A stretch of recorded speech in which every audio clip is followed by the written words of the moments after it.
चलिए। सर, जी राम जी को लेकर कांग्रेस ने शेड्यूल में फैसला लेके पूरे देश भर में प्रदर्शन करेंगे। मनरेगा के नाम पर कांग्रेस छाती पीट रही है, घड़ियाली आंसू बहा रही है, जबकि कांग्रेस खुद ये जानती है कि उनके राज में मनरेगा भ्रष्टाचार का पर्याय बन गई थी। मजदूर के बजाय मशीनों से काम, मजदूर की जगह ठेकेदारों से काम, ओवर एस्टिमेट बना देना, एक ही काम कई बार कर देना और पेमेंट निकाल लेना,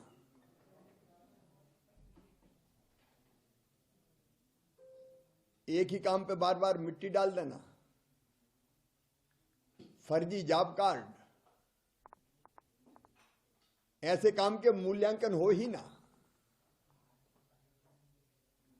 खुद श्री जयराम रमेश ने कहा था कि मनरेगा केवल गड्ढा खोदने के लिए और टॉयलेट बनाने के लिए। मोदी जी ने 2014 के बाद कई सुधार किए, कांग्रेस ने किया क्या?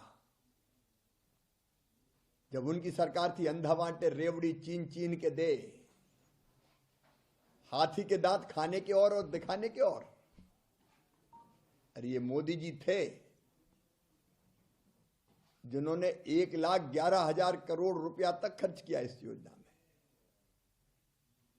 कांग्रेस ने तो 40,000 से घटा के उनके ही कार्यकाल में 33,000 इस बजट को कर दिया था। और इतनी विशाल धनराशि के बाद भी क्या कोई काम विकास का हुआ मनरेगा में? गांव में एनडीए की सरकार में 8 लाख करोड़ रुपए से ज्यादा खर्च किए गए, 8 लाख करोड़ रुपए से ज्यादा दिए गए। यूपीए के समय तो केवल 2 लाख करोड़ रुपया दिए गए थे। लेकिन कोई गांव का विकास हुआ क्या? अब जरूरत थी मनरेगा को बदलकर ऐसी योजना लाने की जो मजदूरों के ज्यादा हित में हो।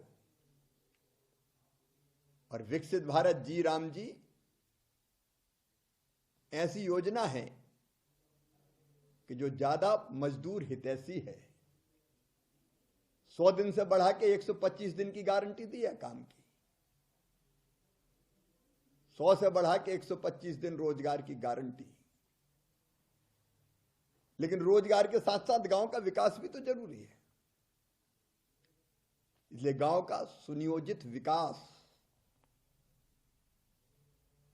विकसित भारत के लिए विकसित गांव, जिसमें विकास के सारे काम ग्राम पंचायत तय करेगी, ऊपर से नहीं। पहले तो ऊपर से थोप दिए जाते थे काम,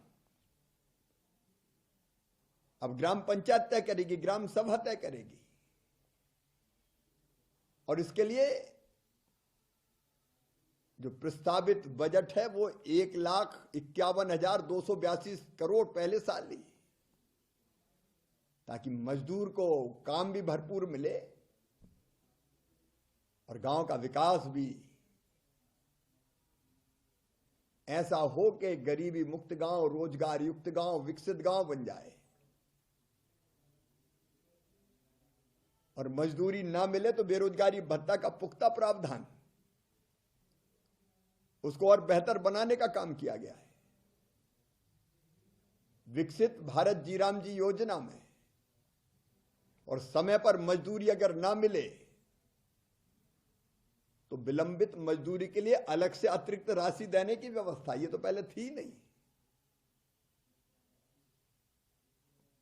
प्रशासनिक व्यय बढ़ा के 9% कर दिया 6% से,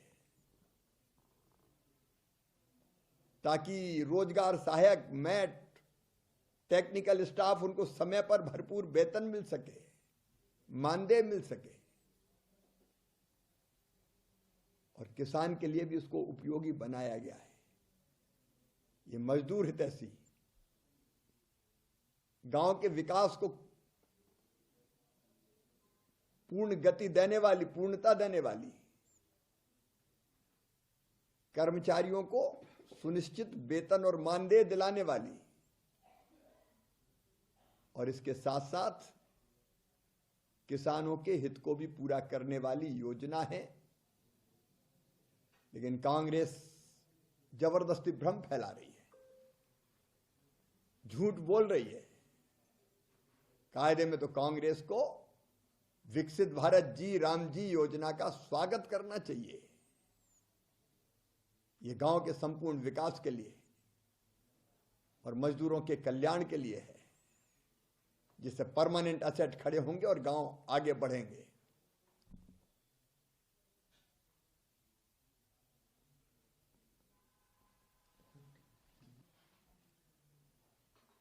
देखिए, ये पहले बनी नरेगा, और नरेगा के बाद जब चुनाव आया 2009 का, तो चुनावी लाभ के लिए महात्मा गांधी जी का नाम का उपयोग किया गया। इसके पहले कितनी योजनाएं महात्मा गांधी जी के नाम पर बनी, एक परिवार एक खानदान के नाम पर कितनी योजनाएं बनाई कांग्रेस और यूपीए की सरकारों ने। और इसलिए ये जो योजना बनी है विकसित भारत जी राम जी, इसमें गांधी जी का दर्शन है। भारतीय जनता पार्टी ने पंच निष्ठाओं में ही गांधी जी के सामाजिक आर्थिक दर्शन को स्वीकार किया है, स्थान दिया है पूरा। कांग्रेस तो गांधी जी के नाम पर केवल राजनीतिक लाभ उठाने की कोशिश करती रही है। सर, आज दिग्विजय सिंह बारे में कुछ कहेंगे? संघ जिसके स्वयं सेवक अपने लिए नहीं देश के लिए जीते हैं, समाज के लिए जीते हैं, देशभक्त, चरित्रवान, ईमानदार, राष्ट्र प्रेमी,